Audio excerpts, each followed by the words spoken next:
All right, welcome everybody to another episode of the Purified Podcast. My name is Luis Palacios. Joining me today, once again, is my co-host Chris. Hello, hello.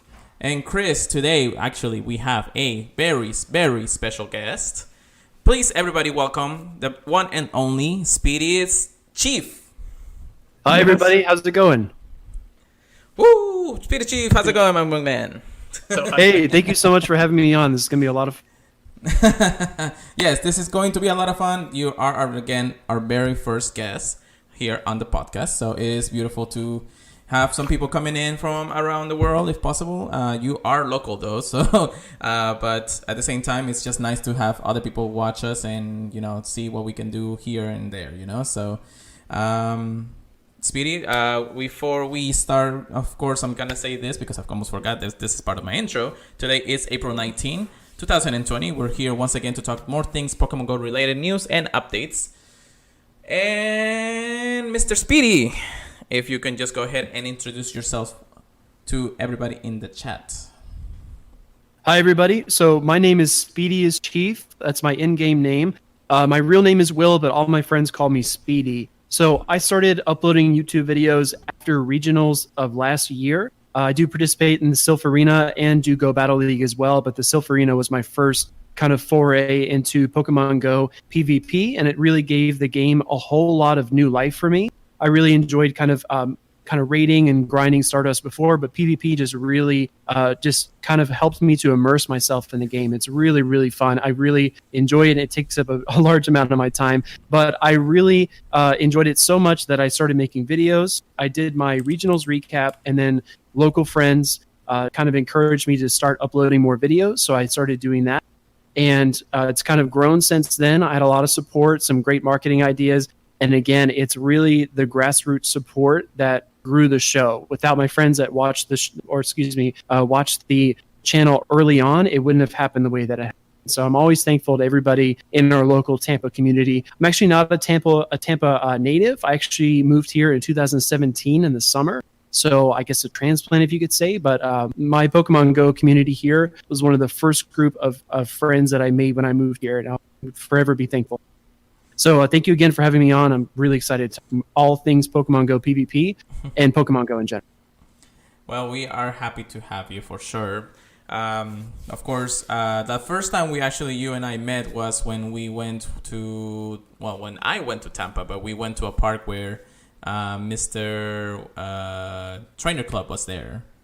And we met up and we all knew we were part of, at least the local community. Now, I'm not originally from Tampa. I'm actually in the closer to Sarasota area. So that actually helps out and everything. But when I saw the Trainer Club was having a meetup over there at Tampa, I was like, you know what? This is only like 45 minutes away from me.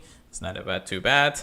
And we wanted to, meet up. So at the same time, even though I wanted to meet the Trainer Club, I met up with you and another one of friends that I used to have when he was around here, and that's what we started talking. We hang out for the good amount of the community. Was it the raid hour? I think the raid hour for Gengar in Neodura. Yeah, you're exactly right. Yeah, so that's basically where we try to, we hang out as much. We had so much fun, and then I help you with your Melton box, and then we of course exchange contacts, and that's why I wanted to get you in the show when we started it all up and everything. So yeah, I actually built my first Melmetal last night. I know I'm like incredibly late, and people are probably gonna hate me when they hear that, but I built it last night, and yeah, thank you for the Melton box. You helped me get there. No, wonderful. And Chris, I know Chris is a wonderful fan of yours. Oh, yes. So, yes, before we get on to a little more questions for Mr. Spirit, I do want to say hi to the chat. Thank you very much, King of Charmanders, which is actually a very, very upcoming YouTuber here that he's having some great success out there. I also want to say hello to Paper Cuts, Nick, Ada, and OP Loser Gamers, which, of course, I see you on my streams all the time. But thank you very much for joining us, everybody in the chat. So let's get on with some questions. Speedy, let's go ahead and get this done. Let's do it. All right, Chris, do you want to read the next question that we have there for him? Yeah. Okay. The first question, who are you to the fans and what do you do? Well, I mean, I think he already answered that one. I wanted to say the second question. I on was that. like, oh, okay. All right, let's start over this part again. So, the second question actually we have for you, Mr. Speedy. How did you get into Pokemon Go at the beginning? Like, were you day one fanatic, and what is your current level, your team, and your ranking in PvP? Absolutely. So I was not one of the first adopters. I know a lot of people downloaded it as soon as it came out in the summer. I was part of the group that kind of like laughed at those people. I was like, oh man, it looks so silly. Like everybody was using AR, so they were staring at their phones and kind of like walking around like, oh my God, look, there's a Zubat over there. And I just thought it was hilarious. And my brother actually started to play it before I did. And then I believe it was maybe July or August of 16, I finally gave in and downloaded it. And I found a Nidorino in my roommate's room, because that's where it was, technically on the map. And since then, I kept playing, and I really enjoyed playing. And like I said, kind of in the intro, for me, a lot of the time it was about kind of making the strongest Pokemon. Like I always wanted really high CPs. And then raiding came to the game, and I tried to raid as much as I could. And then PvP came, and it just totally flipped the entire perspective for me. I enjoyed the game before, don't get me wrong, but PvP has just given it new life. As far as ranking, so in this season 2 of the Silpharina, I think they're doing a recalculation right now in the ranking. Mm-hmm. I think my most recent rank was 237 in the world, I believe. And I don't know if I'm that good. I don't think so, but I got a big boost from the Tampa Regionals, so my ranking shot way up. But I think as the season goes on, towards the conclusion of the season, we'll see a more accurate rank reflected. But I'm going to do my best up until then. I'll try to keep winning tournaments. So. And what's your team in the game right now? Yeah, so I'm Team Mystic. Okay. Been Team Mystic forever. The Team Medallions came out, and I didn't even look down. There's no way. Yeah, definitely here too. We didn't change any teams because Mystic is the best team. Oh, well, obviously. I mean, calm, cool, collected, intelligent. Definitely. Right, Chris? All about Team Valor over here. Oh, I knew it. There you go. See, I knew it. But yeah, that is great. Actually, you just recently finished. Well, I mean, I want to say recently, but around a month or a couple of weeks back, you finished the regionals for season 2 in the Tampa area, and you actually went 9-0, right? Yeah, so it was a 6-rounder, and I managed to win all 6 rounds, so 6-0.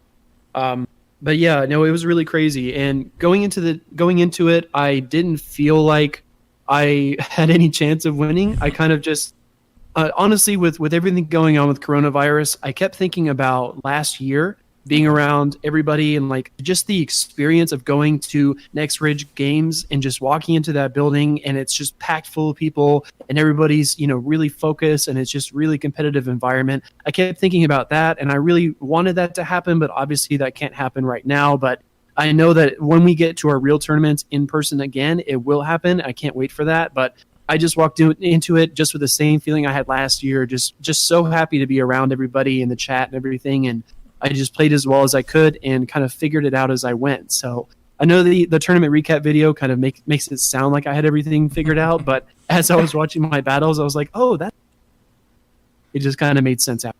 Yeah, definitely.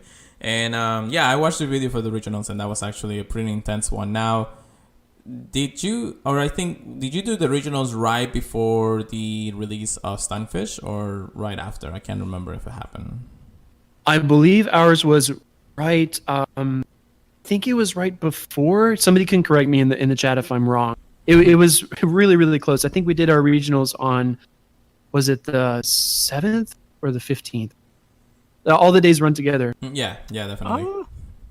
Either way, I know that when I saw your videos, I don't think I saw any Stunfish, so I'm pretty sure that it wasn't released just yet. I think you're right. I think it was before. Yeah, because I knew that you had a team definitely against Bastions, Asumeros, and everything else, but I didn't see any Stunfish in your proximity. Now, I mean, of course, the video is long, so I don't remember every single battle, but I do remember at least not seeing as many as before. Not at least in Chris, because Chris battles in Voyager hasn't been the greatest with that. Oh my gosh. I added Stunfisk because of how much trouble it gave me, to be honest. Hey, the enemy of my enemy is my friend. For sure. Definitely. Definitely. So you already told us much about how you are in regionals. Of course, season 1, Sibomend, you went through regionals. You went through, how to improve yourself and everything. When after season 1, I want to ask, how did you improve your gameplay? How did you improve how well you wanted to do to, you get ahead of the game for season 2 and regionals and everything? What did you do aside from just practice? What was your mentality around improvement on that? Yeah, so that's actually a really fair question. I think a lot of the time we tie our kind of self-esteem to winning and losing. If you have like a really unfortunate losing streak, it can really kind of become a mental issue where you kind of question your decisions, or you double guess yourself, or maybe you don't feel like you deserve to kind of go in there and compete against good trainers. But I think a lot of it is mental conditioning. You just have to understand that, like, when you sit down to play, although the IVs are going to be a little bit different, you all basically have the same tool. I mean, it's the same structure, the same system. It's not like you sit down to play chess with somebody and suddenly their chess kit has pieces that move in ways that yours don't. Right. You still have ways to win the game. And I know you mentioned practice, and that was kind of maybe not what you wanted me to focus on, but I do think it was really important, and specifically getting my butt kicked in practice. There are a lot of really good trainers here in Tampa. Our community is really strong. And just after season 1, I would constantly bug them for practice. My closest friends, Lyndon, Matt, and Church, I mean, we practice all the time. And then I got exposed to a lot of people in Orlando as well, which is another really strong community, and other places in Florida, kind of towards Miami as well. And just the whole Florida kind of PvP scene is really strong. And making friends with those people and then practicing against better and better trainers. Yes, I lose a lot, but I just try to make sure that you take something away from every loss and just try to improve a little bit. Oh yeah, that actually is a really amazing response, just because, as you say, winning and losing seem to be a lot of everybody's mind. It's like, okay, if you win, you're like in a hot streak, and then all of a sudden you lose more than you win, and you're like, oh my goodness, what am I supposed to do? I know I felt that a lot, especially in Go Battle League. I've been feeling the burn after trying to go.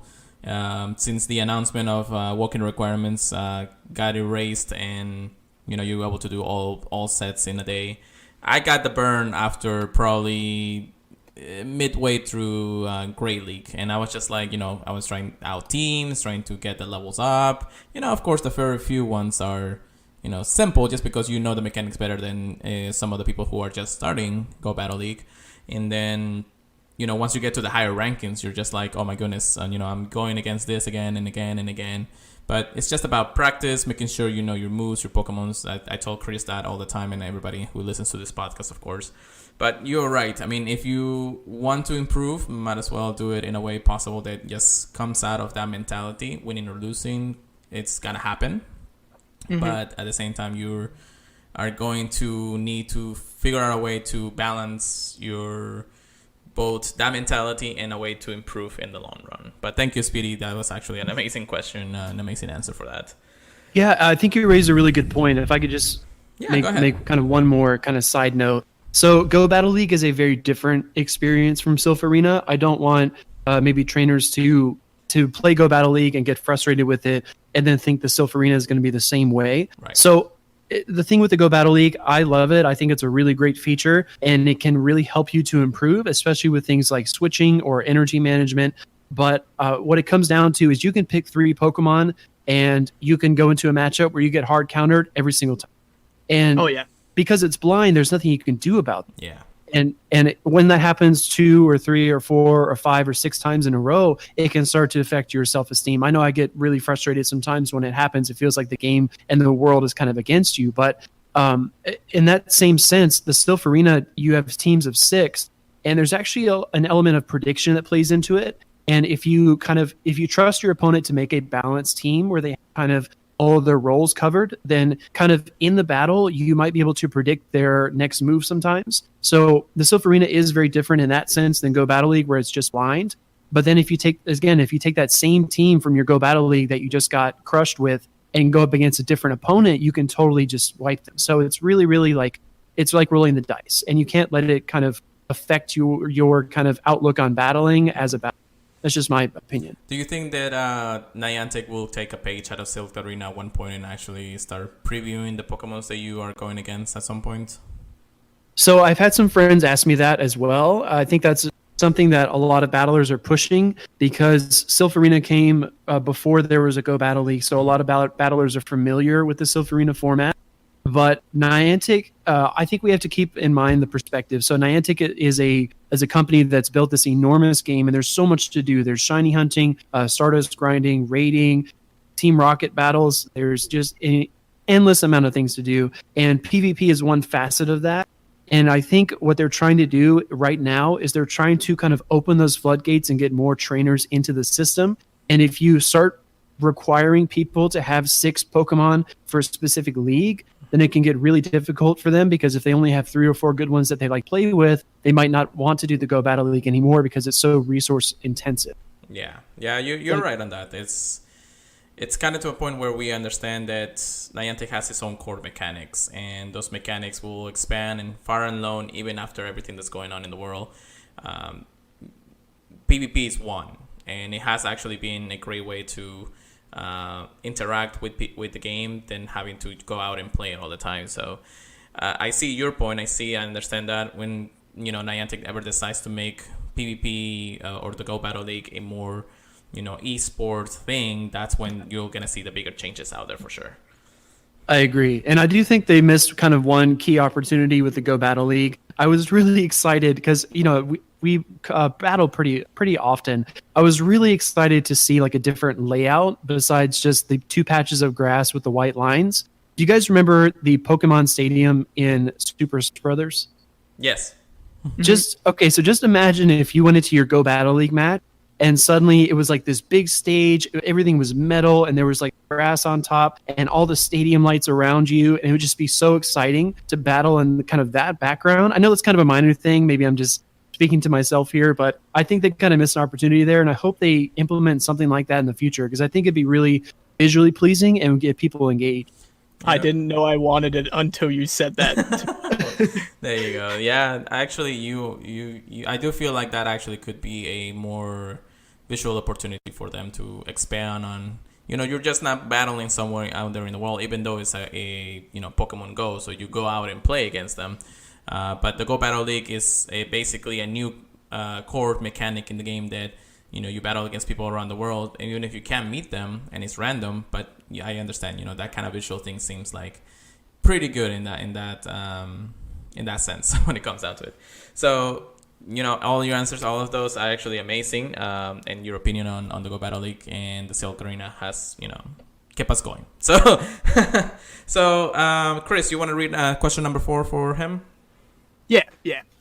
So I'm correct in saying that you were one of the people that helped run the Orlando Mega Tournament, correct? I did lend a hand. Yeah, but there were others that did more than me. More? Okay.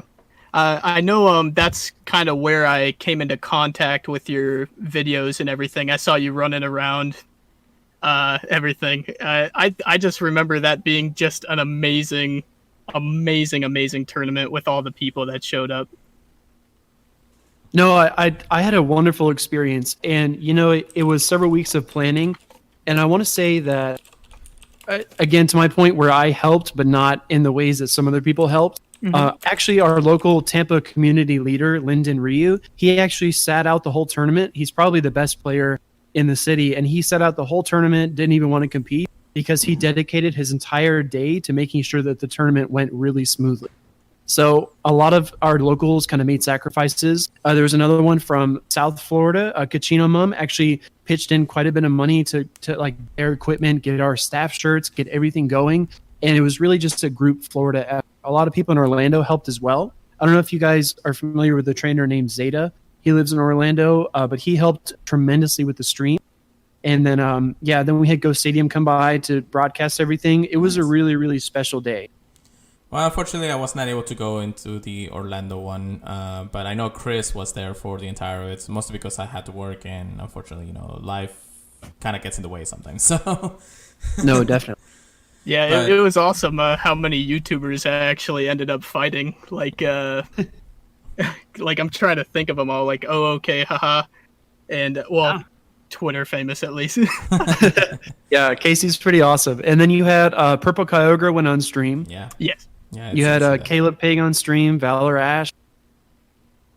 Yeah, that was a whole lot to experience for sure. And For the Battles, one of my favorites. She was on. But yeah, I don't know if I probably the Discord got cut off there for a second, but yeah, the Orlando Mega Tournament was actually a pretty amazing event that everybody was able to take a part of. Unfortunately, I wasn't, but I mean, it's nice to be able to see those experiences out there, and you know, anything like this could happen again, but once the world comes down to less feverish world, you know, so. Yeah, definitely. No, it was a really wonderful experience. Yeah. So, as we go along with the questions, you already kind of gave us a little intake of how, you know, the Go Battle League is for you and everything. And, you know, some of the things that you want to change, you know, like the visual stuff and all that. But do you think that in the end of the day, Go Battle League can actually improve, and then can it actually go all the way to, let's say, esport mechanic? You know, do you think that that's a possibility with Go Battle League? Yeah, you know, you need a few core elements to really turn something into an esport. Mm-hmm. My little brother plays Apex Legends on Xbox, and has a really fun time with it. He started streaming, and he just hit affiliate yesterday, so he's really. Yeah, but I mean, there are a few core things that I've noticed he's talked about with Apex versus Pokemon Go as well. And one thing that they really share in common is that both of those games are free to play, and the player base is huge. So many people play Pokemon Go, millions and millions and millions of people play it.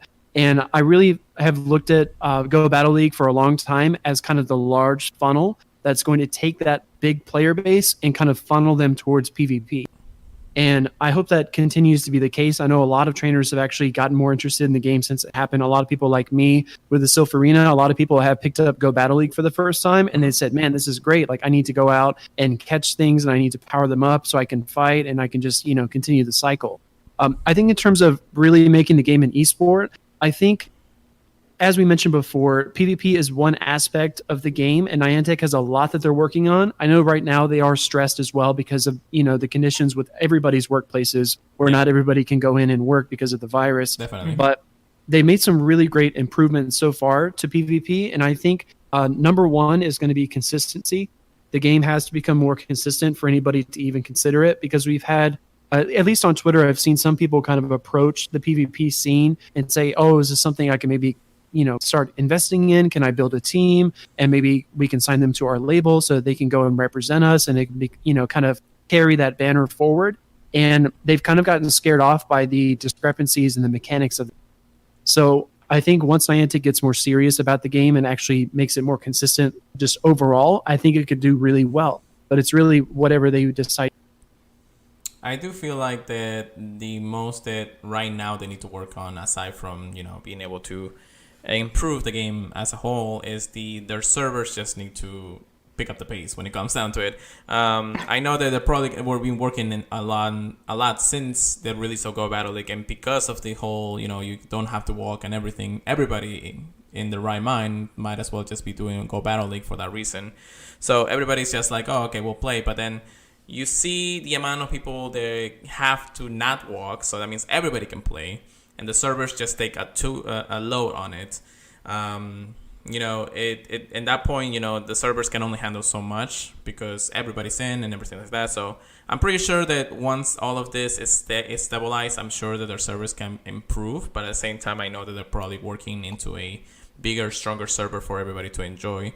But, you know, the server has to coexist both with the other mechanics of the game, with catching, rating, and everything like that. So that's a big major step and foundations to how the game could actually improve. And then, of course, if Go Battle League just, I mean, it's not like it's not going to have lag. Every game has lag. Every game has problems with their internet connection and everything like that. But I'm sure that Niantic sees that, and I'm sure that they're working hard and from their homes at least to be able to actually expand how Go Battle League can be improved. And I'm sure they're taking enough feedback from everybody to see that that's the right step into a better and brighter future for the game. And that's the thing as well. You make a really good point. A lot of other games, you just kind of, whether it's a PlayStation or PC or an Xbox, you just plug it into your main internet connection and then you just go. Well, with Pokemon Go, there's this whole element of cell signal. And we saw this at GoFest early on when the local communities there couldn't even hold the cell signal and people couldn't even play at GoFest. Yeah. So I'm not an expert on the technology. I'm sure Niantic's working really hard. I know they have the resources to improve it, so I hope they do. You're also seeing the improvement they've gone since the first GoFest. Exactly. They understood that this is not something they could just do in one place. They could, but they had to limit the amount of people that come in, or maybe spread out the area of effect for the game a little bit longer, so everybody has a chance to be able to get the signal. And of course, the partners with other cell towers and everything that they actually helped out for sure. But at the same time, they understood the mistakes from the first time, and then that's what they're improving. And even in the last GoFest, they've been testing out things like raids in the actual event venue and things like that. So they are working step by step. It takes maybe a little bit longer than usual, but at the same time, there's so much in the game to enjoy that sometimes you don't even see the changes until they actually implement it. Exactly. So that's a great way to put it too when it comes down to it. So little by little, the game gets better for that reason. So that's the good part. But yeah, that's basically it, mostly in the Go Battle League. But then we have more questions, of course. Chris, do you want to actually read the next question? I think question number 6 right there for us. Oh, yeah. So how much do you think you practice for each Silph tournament? Like, kind of on average, I would say. I know there's some cups that are more thought intensive than others. Yeah, that's a really good question. So it kind of it really depends. So I do practice quite a bit, especially when I'm making feature videos for different Pokemon, because these videos where I feature maybe like a Rhydon or I feature Aerodactyl, I think I did a video against Lemon Lime with Aerodactyl. Mm-hmm. And those videos actually take a long time because I have to play dozens of battles to maybe get 10 or 12 really good showcases of that Pokemon's ability. Just things have to line up perfectly, and it can be against different opponents. So I have a lot of different partners. I need to get into the mode of doing something that Lyndon Ryu does, where he actually screenshots his Great League medal at the end of the month every month, and then he compares how many wins he gains over month to month. Okay. So it's really smart. There's probably a better way to keep track. But I probably practice I'd say maybe a couple hours a day. I know a lot of trainers do a lot more than that. A lot of the Elite Four, those guys play it nonstop. Jeez. So.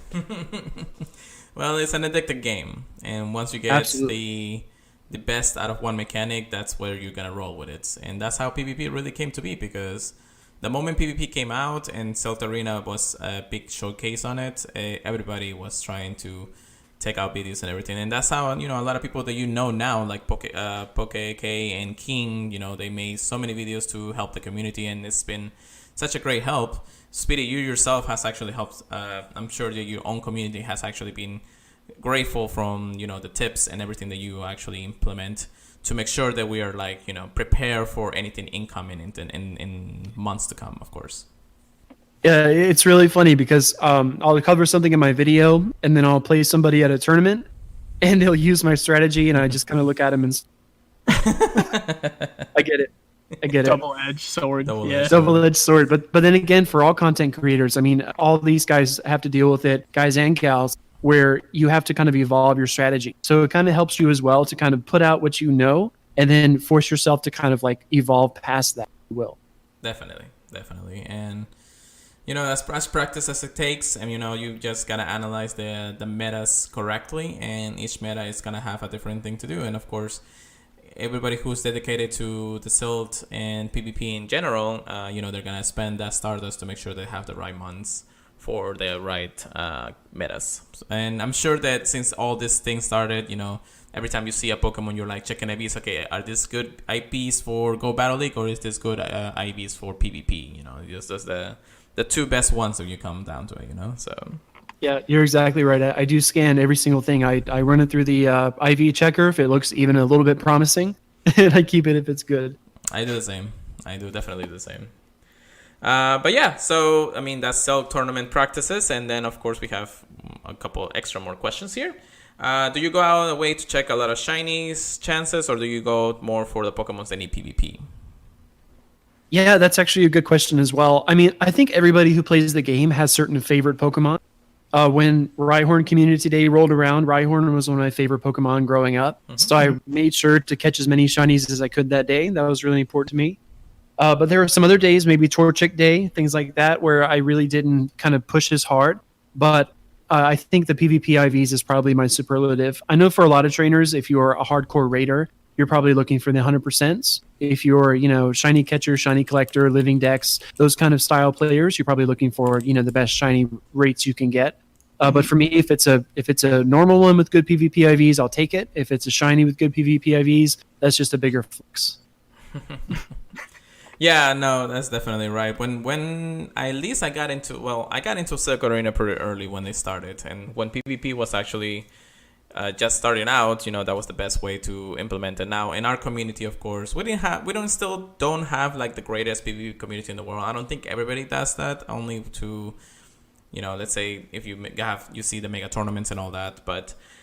When this started, we were able to get just enough people to get everybody in, and then everybody was looking into the IVs and all that. But nobody really knew what the IVs, the perfect IVs, were until more guides came out. So everybody was like, "Okay, we'll probably run this 100% that maxes out less than 1500." But then we'll say, "No, you gotta say something with zero attack to be able to get better IVs and all that for any PvP meta that in the Great League and all that." Which is interesting because. You would think that something like an 100% IB that doesn't max out at 1500 or something similar could beat out something that just has zero attack. But no, that's the definite factor sometimes to tiebreakers and coin tosses and everything else that comes around. So it's crazy to think that the game still needs to implement something that actually lets us use more than just, IB wise. But, that's the part of the game. You get to understand just a little bit more how everything works out.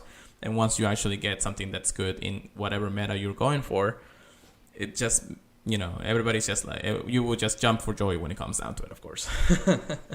No, I agree. And, a lot of trainers really focus on kind of rank flexing. They get really excited, like, oh my God, it's a rank 4, or oh my God, it's a rank 5. Mm-hmm. And they just really kind of get wrapped up in that. But something that Pokemon Go has done that I feel like is kind of underappreciated is that all these wild spawns, although they're available for everybody, the ones that you go out and catch are still uniquely yours. Just like in the main series games where you could have a Pidgeot with a certain attack stat, or you could, have certain Pokemon that perform differently in battle based on when you capture them in the wild. This game is the same way. So, for example, if you catch a Grand Bull that has maybe a 3 attack stat, it's not going to be a rank 1 Grand Bull because it needs a 0 attack stat. However, because of its attack, it's actually going to reach a break point against an Altaria and do 16 damage instead of 15 with each charge. So that's something unique to your Grand Bull that nobody else have, unless they have exactly the same one, which is pretty rare. Right, definitely. Oh well, I didn't even check the IVs, but oh well. We'll check them later, of course, but yeah, you're right. It's just amazing how the mechanics of the game can change just for the differences in IVs and all that. So if anybody out there that's listening to this, or is starting to listen to PvP in general, give it a try. See how a Pokemon that has higher IVs fares against something that has less IVs, and see how that works. There's many guys out there that show you specifically Great League guides and Ultra League guides and Master League guides. Well, Master League is mostly 100% either way, but still, there's many things out there that will help you out in the long run if you get a little more in depth into the PvP area. So. But don't get discouraged, because even though you have something that could be less than 0% attack IV Pokemon, your Pokemon is still the same. It's like it will have maybe stronger DPS, or depending on what the meta is and everything. But don't get discouraged just because you can use your 100%. You will find in some way, shape, or form to use it in some way or form. And just like Speedy said, everybody has a favorite Pokemon. Which that's probably my next question. What is your favorite Pokemon, Speedy? It's actually a really good question. So it's tough because on your Silph Arena trainer card, you get to pick 6. So I got to narrow it. Well, I think I know that you're thinking there. anybody that knows me or at least has listened to me in a while knows that my favorite Pokemon is Sylveon. Now that Pokemon, of course, is not out in Pokemon Go yet, but it's coming. And Chris, Absolutely. Chris, what is your favorite Pokemon? It's really down to the nostalgia factor. It's really close between, what's it called, Charizard and Swampert. I mean, Swampert was my first ever starter, and everybody's a fanboy for Charizard. So obviously, I'd go with that sometimes. And Yeah, Speedy? those are two really good ones. My favorite, I guess, just pure nostalgia, is probably Blastoise, but it's between Blastoise and Mewtwo. Those are my two. Ooh, that's interesting ones. I don't hear too many people say Blastoise, to be honest. Yeah, Squirtle was always my starter, and I just, I don't know, it grew on me. I used it every single. Well, that's really when it comes down to it. Now, for me, nostalgia purposes could be, something like Pikachu and everything like that, but, Sylveon is Sylveon in my regard. When Generation 6 comes around, which I know is still bits away, but at the same time, you never know what Niantic is in store for that. That's the best. For me, that's my best Pokemon, and I'm sure that it's going to be a Charmer to use in a lot of the metas from now on. So I'm preparing a good amount Sylveon army just in case anything happens. Very nice. Very nice. All right, so Chris, go ahead and get us to our last final question of our interview here. Okay. Speaking of how you liked getting the shiny flex, do shinies actually do more damage? I think the community is evenly divided here. I think we have probably half of everybody says yes. I mean, people like our local Kamarian or Jimma Banks will tell you that they do more. And then the other half, the more kind of calculated people will say, oh, no, it's got to be the same. But I really think, I don't know. Do I have to take a stance right now, or can I just be on the fence somewhere? Go ahead. Whatever you take feel your like. time. Yeah, Take your time. Yeah. That's a tough one. I mean, can we do 2 recordings where I say, different answers? One for each person. When the shiny comes out, when you're facing your opponent and the shiny comes out, a lot of people kind of get maybe stunned by it. They're staring at it like, oh my god, that's a shiny Xatu, that's amazing. And then your opponent kind of sneaks in an attack on you. I think that's where the legend. You're just so blown away. And that's definitely. I mean, shiny flexing. I know we have somebody in our community that just loves shiny flexing in anything that they do. And especially because he is our Discord leader.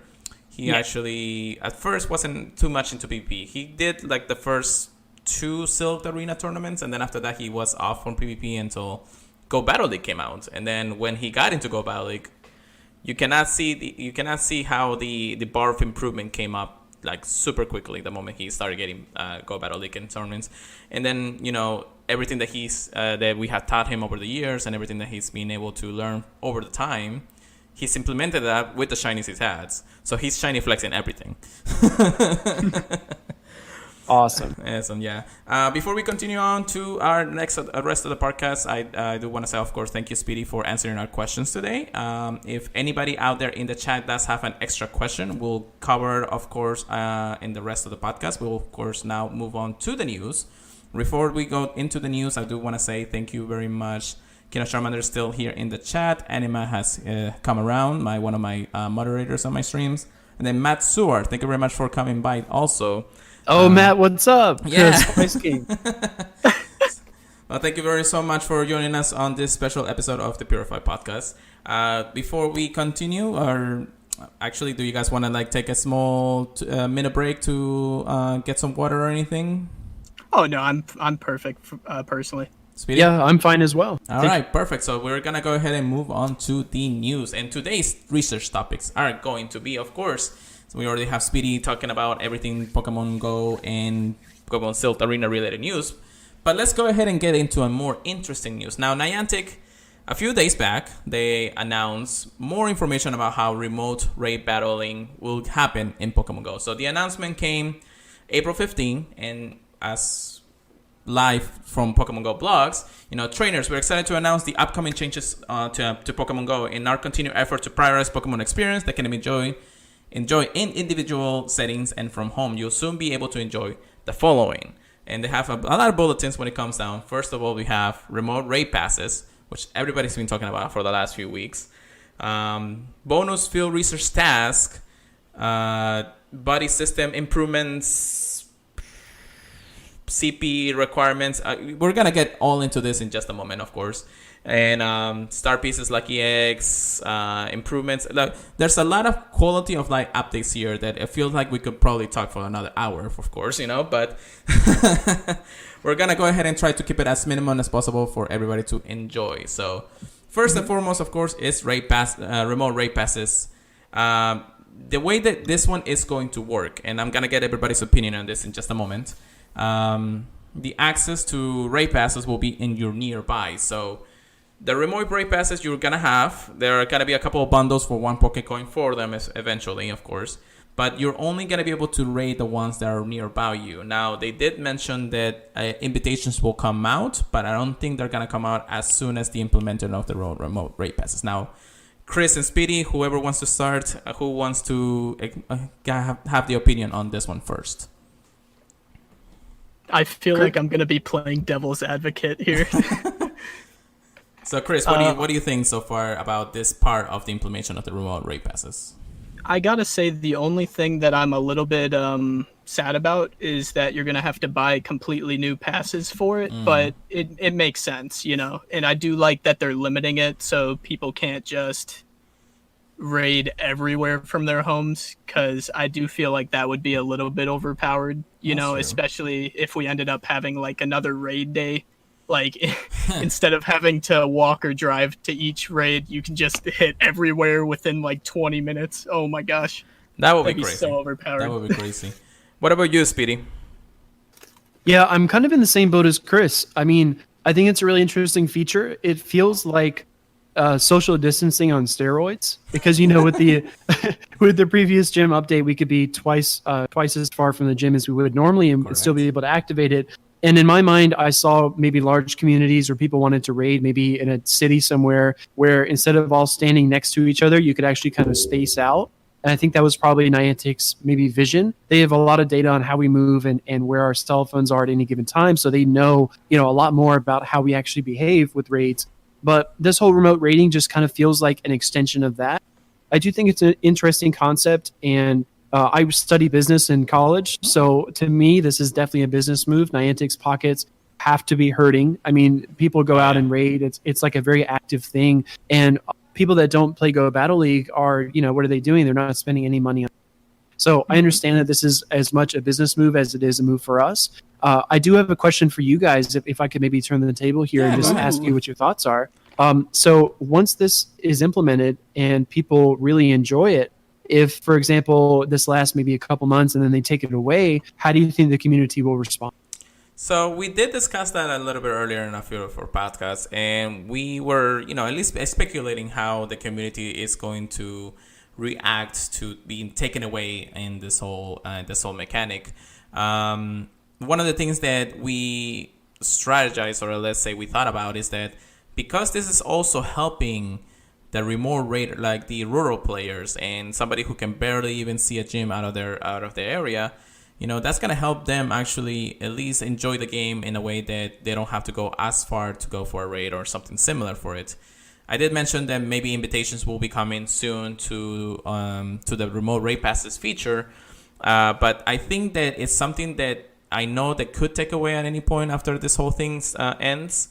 But I also feel like that it could be really helpful for the people that really don't have a chance to do the raids as much as we do for that reason. I honestly think they're going to keep it a real thing. I think that's kind of why they gave you a damage decrease. So that was their way of balancing it out, per se. I'm not sure how much it's going to end up costing, like if it's going to cost the same as a regular pass. I mean, obviously, you'd want to do 100% of damage to, like, duo raids or something, so you don't have to use all your revives and run out of remote passes when you don't need to. Definitely. But I'm really curious if they end up keeping them, because it would be interesting to see how they balance out everyone that is there and the remote people, because people hop out of raids all the time to let other people in that like didn't join and everything. Obviously, the remote people don't have that luxury. So That's true. I'm really curious about it all. It's a lot to think about, to be honest. People for a long time have advocated for an in-app messaging kind of service where you can talk to other trainers. I'm not sure that I would really be on board with that. It seems like a lot to police. It's a lot for them to kind of monitor, and they already have so much on their plate. Well, but again, like you said, it would be hard for them to manage remotes where people can jump out and jump in and can't communicate. Well, there's also speculations with the collaboration with Discord. There's also, if you think about it, their other game, Ingress, actually has an in-game chat. Oh, does it really? Yes. So it's not something that they haven't heard before, but it is something that's going to be interesting once they do implement it, or if they implement it into Pokemon Go in that reason. So, yeah, go ahead. I mean, I definitely think they might end up adding it. I mean, you've seen that they're limiting a lot more that you can even name your Pokemon right now. So I don't think it would be too much of a stretch for them to either block out the language or just not let you send it at all. Like now you can't even name your Pokemon your mom. I mean, I already know how many people tried doing it like as soon as the update came out for that. Yeah, Oh my gosh. There are, of course, some things that also the blog post did mention that at launch, the battlers or the people who are actually using remote raid passes will do the same attack as the regular trainers who are in local. Now, this is only to help a little bit into the COVID-19 problems that we have, and of course, they want to make sure that everybody has a chance to do the raid. Over time, though, they are going to change that. The trainers doing remotely are going to do less damage in that regard. But that's that's only a launch. We will, of course, hear more later on once this feature is actually implemented. And of course, we see more how it actually works. Because I was really worried about that because it's like they were forcing more people to buy the raid pass in order to do the raid, And then, of course, there is also another part of it that says that there will be a limit of how many remote raiders and actual local players will be in the actual raid. So the lobby can get filled, but there will be a limit of how much it can actually be. So we'll see when those actual implementations come around and when we actually get our hands to it to make sure that we understand how everything works. Just as the same as how the invitations will work once they do implement it, of course. So, yeah, that's mostly it. And one last thing, of course, about the raid passes is that they're going to be on sale at a discount price for only 100 Pokecoins. So that means that they're actually going to have a regular price once the discount goes away. So that's interesting. Okay. That's interesting to think in that regard when it comes down to it. So much on the quality of life updates in the same blog post that we have here. At midnight, we're actually going to be receiving a bonus task without having to spin a Pokestop. Now, this is, of course, to help out, the trainers that can't really go out, mostly because of their lockdowns, their curfews, and everything similar to it. Once midnight comes around, you'll have that research stack. Now, if you have a full 3, there's going to be a 4-1 that's going to appear for that. But if you have 4 already and you haven't completed any of them before midnight comes around, you will not get a new task before the next day. So that's something to keep in mind, but that's actually really helpful. Once again, #thank you Niantic. Thank you. You think that that's actually really helpful, right, Speedy? I do. And it's funny we mentioned this because this research task idea seems to be related to me in the same sense as kind of your daily streak and your weekly streak. Mm-hmm. And I remember watching a Mystic 7 video months back. This was before PvP, before a lot of updates had happened. And it was kind of, do you guys remember that maybe 6-month span where Niantic didn't have any events at all? Basically, yeah. Yeah, it was just really dead, and it felt like the game was dead. I mean, there wasn't a whole lot going on, and we were hopeful, but there was just not... The mostly I remember is when the game started, but then after that, there's been a constant stream of events most of the time. I think it was the place right before they gave us a giant calendar of 12 or something events in a row. I think it was right before that. Yeah, was it 2017 or 2018, something like? But I think it was like a lull in events. Maybe there was like a couple, maybe 2 or 3 months without events. But I remember that in Mystic Seven's video, he's with JT Gilly, and he asked, I think either JT Gilly or his little brother, he says, "Do you still play Pokemon Go?" And his little brother says, "Not really. I just kind of get my weekly streak, and then I'm done with the game." Yeah. I think it was mostly just the way that the events were probably taking in a lot of us the burnout in the events. It's mostly that you see many events going on almost every single week in the game. It's just that sometimes it just gets burned out, and sometimes you don't want to do the streaks or do the things that you need to do for the game, just because it's just mostly shiny hunting, raiding, and all of the similars. And I think that was actually the time before the Go Battle League or anything to PvP really came into the scene. So I do understand that. I do remember that type of moment. It's just that this game has been powered through since 2017 and 2018. So it's been full speed ahead from a lot of news and a lot of stuff going around. So I see it in a lot of different ways when it comes down to it, if you know what I mean. Yeah, no, absolutely. They really have been pouring on the events. Yeah. I think it was. The point I was trying to make is that the brother, I think it was his little brother. Right. I don't think it was JT, but anyways, his little brother didn't really play it except to get the streak. Right. And I think some trainers are still kind of maybe a minority, but still are kind of in that mindset. Yeah. Like, if I can't get my streak and I can't work towards my weekly box, then I don't really want to play. And this just makes it a lot easier for.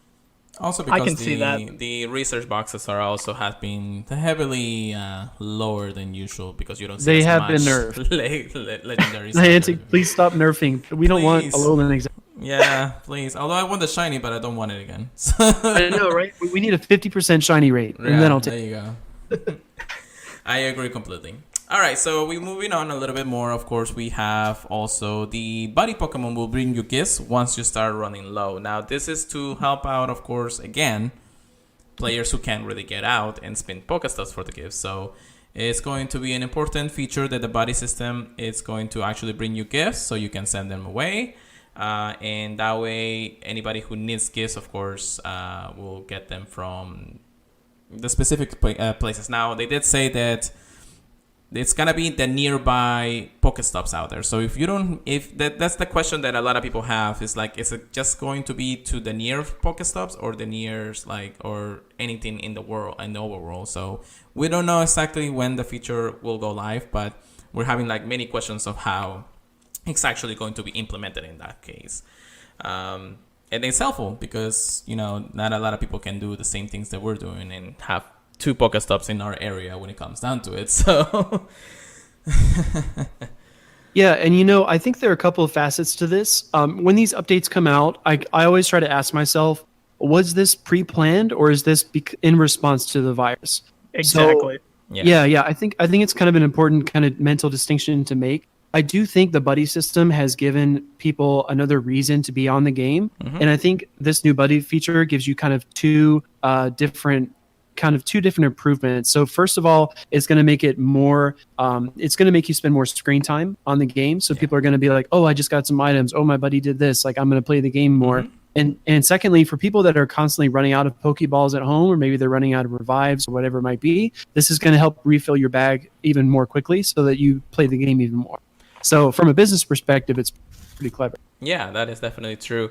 They did say that, of course, it's only going to be gifts. I'm not sure if they meant they're just going to give you items, though. So that's the differences when it comes down to it. And a buddy of any level will be able to do this for you. So even if you only have 1 heart with your buddy, they will give you the gifts personally. And, I mean, it's still helpful just because right now the gifts actually give you 5 to 10 to 15 Pokeballs a day, so per gift at least. So it's really helpful for anybody who just needs to send gifts or get some gifts back in return. Yeah, sorry, I wasn't aware of the distinction that it only brought you gifts. Wow. Yeah, okay, that makes sense. We'll see how it goes, of course. Yeah, I'm pretty sure it's for gifts to send out, so people don't have to go out and spin Pokestops to send to friends. I'm definitely excited for it, for all the remote tournaments that we do. Oh yeah, definitely. Though we gotta be careful that we only have probably 2 weeks this week and next week until May 1st for the implementations to go back. Which actually, if you go in game into the today's app, you have 11 days and 3 hours left on those bonuses right now that they're giving us. So it's going to be interesting once we actually do go back to regular, but we'll see how the world is by then. So My fingers are crossed we get an extension, but see. Same. to each his own, of course.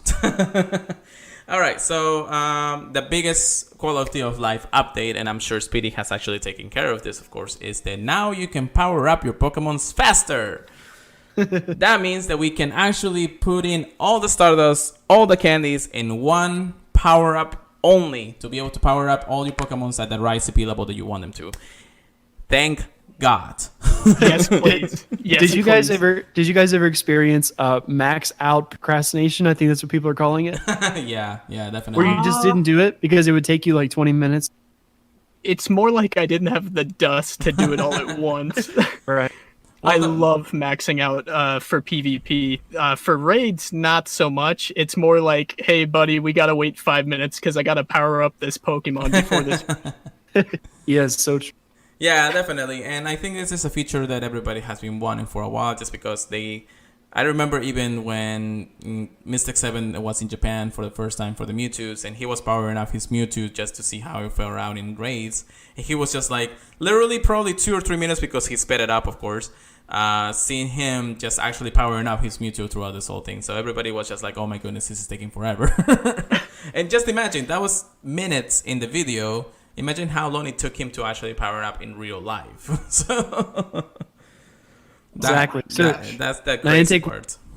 Exactly. Niantic will see a little drop in screen time because we're not going to be sitting there for 4 minutes at a time Definitely. powering stuff up, but I think it'll... The moment that I actually come out and I knew it was live, I went to my 100% EV and I was like, I have a few power up left to do, but then I just looked at it and just like raised the bar into the end and I was like, click.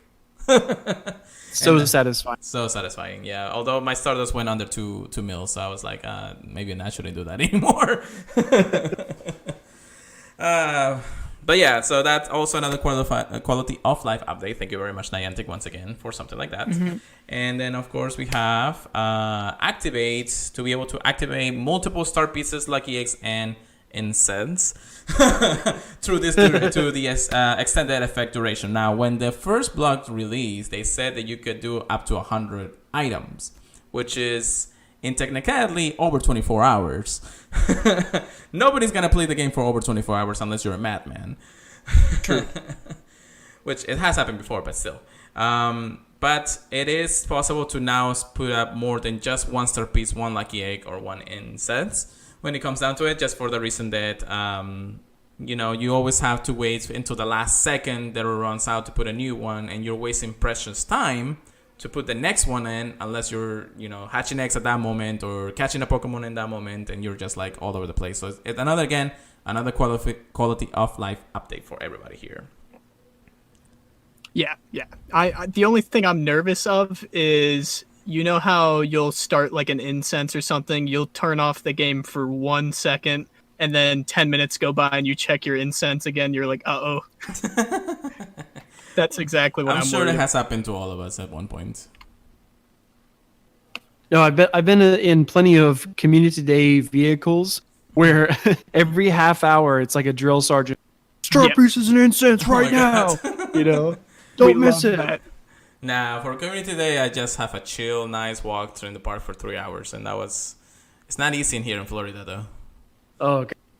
Especially now we're headed towards the summer. Oh, I know. I don't want to go back to the one. I think there was one time I actually almost had a heat stroke, and that was lack of community day. I was like 2 hours in, and I was just, nope, I'm going home. God, mine was Tyranitar community day, or Larvitar community day. Oh yeah. Yeah, I was in Ybor. I'm not sure where you were, Chris. Oh, I was actually in New York at the time. Oh, New York. Sarasota, and oh my gosh, the sun was intense that day. So I was actually lucky enough not to see the heat. It was still hot when I was in New York, but it was nice and covered between buildings and everything. So Oh, very nice. I bet it was a beautiful walk, just seeing the city. Mostly in the city. I was thinking of going to Central Park at the time because I was with my friend at the moment. So community day was right at that day or that weekend that I was there. So I was like, my friend is after we did some things in the daytime, we said, oh, my friend was just like sleeping in the hotel. And then I was like, okay, let me go play Pokemon Go for 3 hours while he sleeps, because I know he sleeps for like 4 hours at least. So I was like, let me go do Pokemon Go. And I think there was a small little park in the center of the city. I can't remember the park's name right now, but it was nice enough to walk around. There was enough Pokestops, enough gyms and everything to go around. I think I got like 4 Larbitars that day, if I remember correctly, but still. All right. I remember we stopped for pizza and got some soda, and it was just so freaking hot. It was unbelievable. Yeah, so I guess I was lucky in that regard, but other community days have actually kicked my butt for sure. So, but then, of course, we have just a small little more updates, and of course, we have experiencing soon actually now. The battle screen has been more polished. You know, you see the HP bar appears more updated and consistent across the battle system. And then, of course, it will show that the super effectiveness and the not very effectiveness of the moves. So before, if it was just a fast move, you wouldn't see if it was super effective or not, unless you know that the bar was going faster than usual. But now you actually see consistently what is effective and what is not throughout the battles. Any guess? Yeah, and also helps as well with the typing that appears above the names now. Yeah, definitely. So you'll see what Pokemons have the specific typings. Chris, you had a little comment about that, right? For the I think it takes away a little bit from the like thinking aspect of it if it tells you which one's going to be super effective against your enemy. Like it is saying it does say above the moves, right? Or does it? Is that not what it's implying? I know that it says it when you hit them with the quick move. I tried it out a few times, and I think the super effectiveness and non-effective actually shows in the health bar, but then the typings actually go above the name. Yeah, but it doesn't say it above the charge moves or anything, because that's what my main concern was. Because I know that I remember. Okay, because that's what I was worried about, was that people wouldn't throw the not very effective moves anymore, because I can't tell you how many tournaments have come down to somebody throwing the wrong move. Yeah. Oh my gosh. And I'm sure Speedy has actually gone through that too, where you know that even though one move does more effective than the other one, then the other move can KO faster than the one being charged, right? Oh, absolutely. It's all about accessibility. Whenever I play games with my girlfriend, I always kind of like our lead Pokemon come out, and she always says, "Well, you know, is this good against this, or what should I do here?" And I say, "Well, I'm Venusaur and you're Lantern, so you're a water type. You can see the little logo above your name now, and you should probably run." Yeah, definitely. So it definitely helps like new trainers who don't know the typings to kind of get their head around it better, and I do appreciate that aspect. But I can see where Chris is coming from as well, where maybe you don't have to think as much because you're not as actively watching maybe the HP bar, or maybe it just kind of tells you, so you don't have to think about it as much. But it adds another element as well, because it's just more accessible and it's prettier to look at. I think I like when the HP bar kind of pulses; it just gives you something to kind of enjoy. Yeah, definitely. But yeah, that's mostly what we have in our Quality of Life Plus rating news. I'm sure that once we get more information and the actual mechanics go live in the game, we'll see more information on how they're going to work and everything. But once again, hashtag thank you Niantic, because everything that we have heard right now has been a nice quality improvement to the game. So so next on our list, because we have more to talk about, of course. If we go ahead and say that a couple of days ago, or actually not a couple of days ago, a couple of hours ago, we had a special event, right? And so many events, of course, so many things to talk about.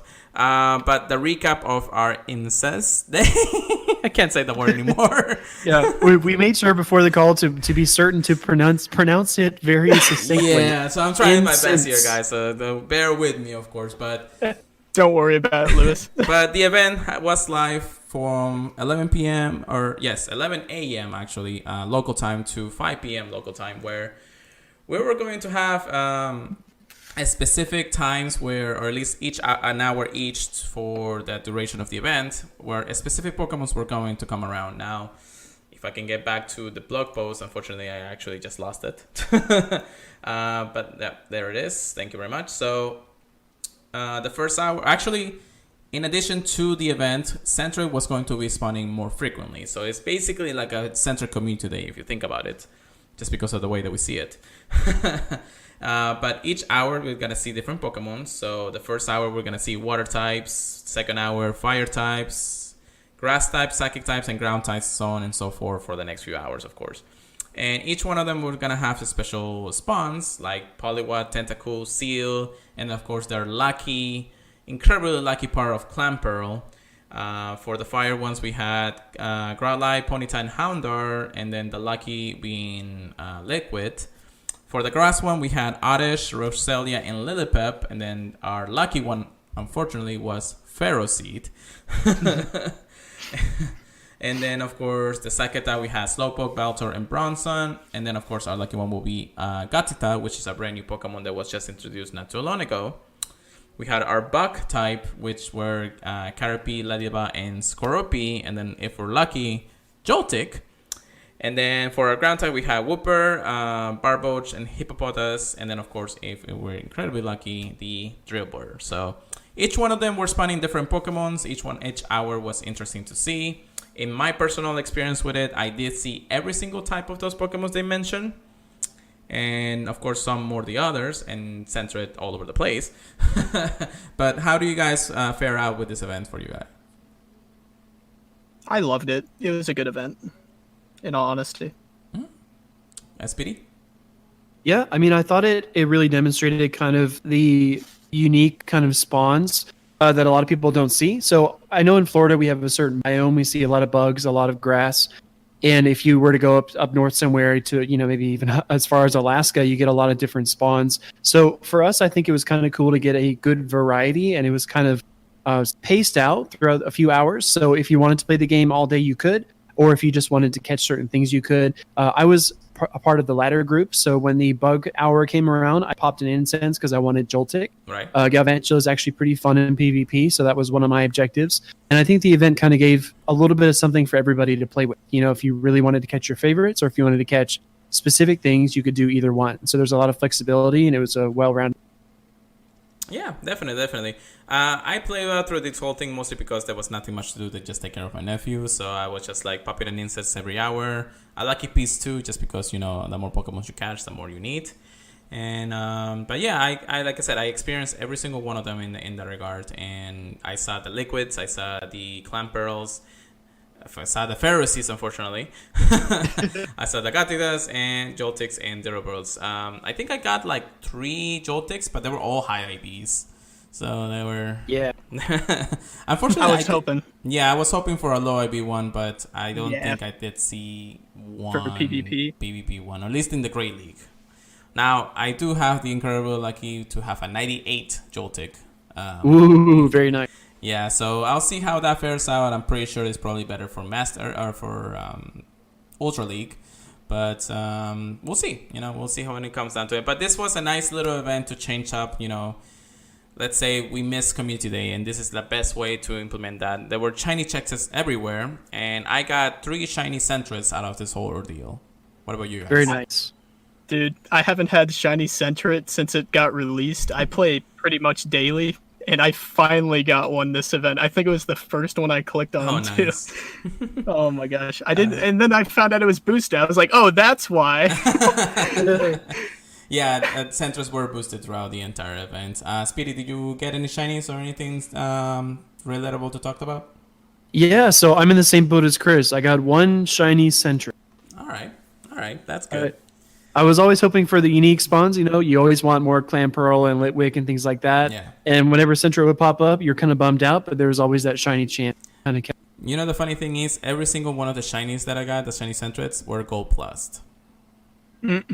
That's so nuts. I swear there's some kind of witchcraft. Sometimes I get lucky with the Gold Plus for sure, but I'm just like sometimes I wouldn't look at my screen and just have the Gold Plus running just because of it. But then I clicked on it and then I checked it again and it was just like shiny. I'm like, why? Give me a shiny of something else already. I already have 2 of this and now I have 4. Either way, of course, that was the event. I'm sure that everybody had some enjoyable out of it since it was a 5-hour event in that regard. So, of course, anybody listening, let us know how the event went for you guys. But we'll talk about it, of course, later on. We'll experience more about it later on. So another piece of news we have for our research topics is that Abra Community Day has finally been announced, rescheduled for everybody to enjoy it, of course. It's going to be on April 25th of 2020, which is next weekend for us. Correct? Yes, next Saturday for us, actually. Correct. And that's, of course, is going to include Abra more frequently than wild, just like everybody else about Shiny Abra, of course, being released finally. And having the exclusive moves of Counter as its moveset. Now, Speedy, what do you have to say about that move in Abra's move pool? Yeah, so like I mentioned early on in the show, I built some friendships with some really good PvP players, and they do a lot of research. Mm-hmm. And I haven't done a lot of research personally, but I can tell you what kind of the community is saying. So Haunter, as you know, is a very glassy, very high attack style Pokemon. Right. Alakazam with one shield in the Great League, right? If you're looking at 1500 CP or less, Alakazam with one shield, I think it needs Counter, Fire Punch, and possibly Psychic or some kind of other secondary attack. I think it wipes most of the meta. It does really, really well. Counter is the best fast move in the game. It's the most balanced because it gives you both damage and energy. There are other higher energy generation moves like Mudshot and then other more damage-intensive moves like Fusion. But Counter is the most balanced based on the turn speed and its overall quality. And Alakazam is kind of like Haunter in the sense that it's very, very glassy. It's very kind of paper thin. So it can't take a lot of punishment, but it can do really well just in terms of with a shield advantage because Counter is such a great move. If you get it in the right matchup, it can be pretty good. I don't have any doubt that it won't be very good in some Silph Arena Cup in the future. Mm-hmm. I did want to kind of ask you guys this question, though. So something that we ran into with Shadow Pokemon is you weren't able to get Community Day moves unless they were purified and then you evolved them during the event. Mm-hmm. Or I guess if you could TM them during that Rocket event we had maybe a few weeks ago, maybe a month or two ago, I can't remember. In this case, we have some Shadow Abras that you've been able to catch from the Rockets. Mm-hmm. And if you evolve them during Community Day, are you going to get Shadow Alakazams with? You know what? That is actually a very quick question. Unfortunately, I was not able to play much of the actual Rocket event during the time. I know Chris did and got some very nice Shadow Pokemon on there. Loved it. Oh my gosh. As for your question, I think it's possible because I know that in December when Community Weekend was around and everybody was able to evolve the Pokemon that were saving for their special moves, I think the people who were having like Rock Smash Tyranitar and they had a Larvitar Shadow, they were able to do the evolution and get the move. Yeah. I think that might be the case. I could be wrong, obviously, but I hope that's the case. That'd be really cool. Yeah. So, I mean, we'll probably have to test that out on the 25th for sure, but I'm for certain that that's going to be the case. If, of course, is there any changes before then, I will try to research about it and then, of course, tweet it out in our social media to make sure that that's the case. But yeah, no, I understand that when it comes down to it, but of course, Counter having, Alakazam having Counter is going to be interesting in both PvP and PvE. And then, of course, we have more in the news section. Of course, the also coming back is the special research that's going to be the Investigating Illusions, which is basically the same as Abra, just with more special research about it. It's a $1 experience that you can buy off now. It's in the shop right now, so if you guys want to just spend $1 for special research during that time, you'll get it. If you complete it, you can get 13,000 Stardust, a Puffin, a Rocket Radar, and other awards, which also gives us the Elite TM. So a lot of people are actually saying this is good and this is bad. I want to see the side of you guys when it comes down to it. I think that it's a good thing just because it's the first time we're introduced to Elite TMs before the season of Go Battle League ends. But Chris, what do you think about that so far? The only thing I wish is that the first time we were introduced to them, it wouldn't be paid for. But other than that, I'm definitely happy that they're coming in. And Speedy? Yeah, no, I think it's gonna be really cool. I know a lot of trainers already have their targets. I think Charizard with Blast Burn right now it only has access to Fire Spin and Air Slash. But if you could TM that baby to Wing Attack, it would get the Blast Burns really quickly. I think that's a big target on everybody's list. Dugong with Icy Shard and Icy Wind is actually a double legacy that's really hard to attain. Yeah, definitely. I am a little bit. I do want to kind of maybe posit this question to you guys as well. So, a lot of these Pokemon did have community exclusive moves, or excuse me, just have exclusive moves based on their 2016 or 2017 spawns. Things like Haunter with Shadow Ball or Magneton with Thundershock. Or excuse me, was it Discharge? I believe it was Discharge. Yeah. But either way, a lot of these Pokemon had their moves and then they got reintroduced. So is it smart to spend a Elite TM that you only get maybe one or two of maybe a year? We don't know how often we're going to get them. Right. Is it smart to spend it on something that might come around? Or do you try to create some kind of new combination, maybe with a Shadow Pokemon or a Purified, or maybe just kind of, think outside of the box and do something more creative? I'm going to let Chris answer that because I actually have my own answer to that too. It's just that I know that Chris wants to say more about that too. On like how you're going to be able to access them? Yeah, basically, yeah. So if the moves come back for the general Pokemon, you're able to TM them. What is something that you can only get like with the Elite TM that would be very, very exclusive? Something I've been looking at is I know a lot of people that use the IV calculators have been mentioning to me Cherim with Power Whip. Yes. And normally it can't get it in the main series, but it's in the game file. So something I'm really curious of is if you're going to be able to charge TM to get that. And I haven't heard anyone talking about it because it's so unlikely, but it's in the file. Is it going to be possible? Well, Power Whip was, I think, a move that Sharon had at the release of his introduction into the game, but then it got taken away probably a couple hours right after that, right? Yeah, similar story to Stone Edge Blaziken. Stone Edge Blaziken? Stone Edge Blaziken. That's an interesting one. I know Stone Edge Blaziken was in the game, but I personally have not seen any evidence to see that Power Whip Cherim was ever in the game. Yeah. Just from what I've seen. I think somebody asked it on Reddit or something, and nobody's come forward saying that they had one. I think this because nobody knew that it was a legacy until it went away, and it was only like an hours after release. So it was interesting to see how that move actually was taken away as soon as the game file updated for some reason. I do remember at least that much in that regard. I don't, mostly because I do remember the release of Cherim and catching a couple, but I never really got it with Power Whip or something legacy wise. So that was usually the case when it comes down to it. Now, for my answer to Speedy, the charge TM for me at least is something that's gonna help me out, and more than just PvP, of course. I have a couple of Pokemons like my 100% Tyranitar without his Community Day move, and then also have a Metagross which also doesn't have his Community Day move, which is 100% now.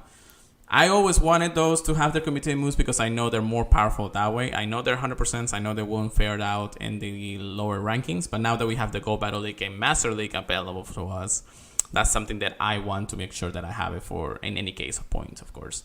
So my TMs are probably going to be going to my 100% just because for me that's more valuable, and the way that they can do more damage in the long run in their own respective ways, So that's at least for me how it's going to be. And if I do need to spend one in a PvP Pokemon, I will. It's just going to have to spend really hard on what the meta is going to be, either for Silt or for the Go Battle League. Yeah, that's actually a really interesting point. I didn't really think about that before, but if you have like a wonderful, awesome Pokemon that you maxed out and you thought it was so cool, and then its Community Day rolled around and you missed that chance to evolve it, this is actually a really good opportunity for. Yeah, that was the case for Tyranitar because we didn't know at the time that we were gonna have Community Day moves until we did see them more often. And then Metagross is just a monster no matter what. So when I got the 100%, I just needed to have it. So, of course, we'll get it to the community day moves when it comes down to it. But that's usually at least my perspective when it comes down to it. I know a lot of people get the hundo like right afterwards. Yeah, and it's the worst feeling. Yeah, definitely. So yeah, that's some really good questions there, Speedy, for sure. And you know, a lot of people will have different opinions, but everybody will have to each, like I said, to each his own. We'll see how they fare out. So yeah, that's mostly the way that Abra community is gonna be. Of course, it's going to be bonus 3 times cash Stardust, which that means star pieces all around people. Especially now that we're gonna have the ability to put them all at once. And then after that, instead of lore modules lasting 3 hours, your incest will actually last more than 3 hour in duration of the event. So people who can get out and play the event will be able to at least stay in home and actually attract the Pokemon through the duration of it. So they don't have to spend more than one of those at a time. So yeah, that's pretty nice. Thank you very much for Payne to come into the chat, and Man of Justice 21. Thank you very much for joining us also. So we're almost actually that is all we have for the news today. No, actually, what am I talking about? There is one left. What am I talking about? I'm going crazy. It's been over an hour, guys. All right, so the very last event announced on April 16 is the event with bonding with your buddy Pokemon. It's coming up. And this is going to be an event specifically for buddies. It says time to buddy up and enjoy an event together with your Pokemon Go buddy. Spend time with your buddy Pokemon with special bonuses like decreased walking distances for any body candy and hearts with your buddy. If you're a dedicated trainer, you may even get more items and souvenirs from your buddy. Looking for a Pokemon to make your pal during this event? Alola Meowth, Chansey, Eevee, Phoebus, Lillipup, and Joltik make his great buddies and will appear more often in the wild. Woodward will also make a special appearance.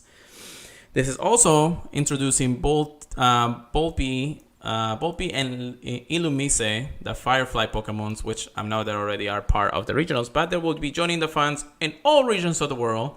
And if we're lucky, we can get them to be shiny. Guys, what do you guys think about this so far? I mean, just the fact that I'll be able to see Volbeat is really cool, but shiny Volbeat is one of the best shinies in the game, and it's very underrated. I will say that. Speedy? Yeah, I mean, I agree with Chris. I think the spawns are going to be pretty fun. Mm-hmm.